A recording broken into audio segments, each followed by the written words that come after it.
ایک گاؤں میں احمد نام کا ایک نیک اور محنتی لڑکا رہتا تھا۔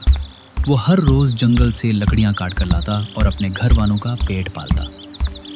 ایک دن جب وہ جنگل میں درخت کاٹ رہا تھا، اچانک ایک بوڑھا شخص وہاں آیا اور کہا، بیٹا، یہ درخت مت کاٹو، یہ جادوئی درخت ہے، اگر تم اسے بچا لو گے تو یہ تمہیں انعام دے گا۔ احمد نیک دل تھا، اس نے فوراً کلہاڑی روک لی اور درخت کو بچا لیا۔ اے احمد، تو جب چاہے مجھ سے کچھ مانگ سکتا ہے، مگر صرف نیک مقصد کے لیے۔ احمد ہر روز درخت کے پاس آتا اور کہتا، اے درخت، آج مجھے سونے کے سکھوں کی پوٹلی دے۔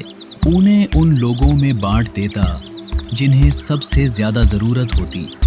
کبھی وہ کہتا، مجھے سکوں سے بھرا ایک گھڑا دے دو، ایک بیوہ عورت کا گھر ٹوٹ رہا ہے، میں اسے بنوانا چاہتا ہوں۔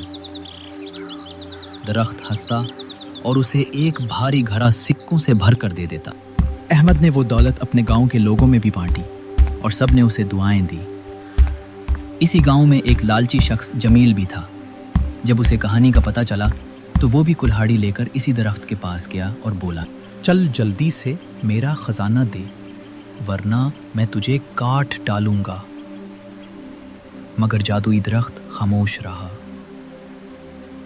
جمیل نے درخت پر وار کیا تو اچانک ایک زوردار آواز آئی اور جمیل کے ہاتھ سے کلہاڑی گر گئی۔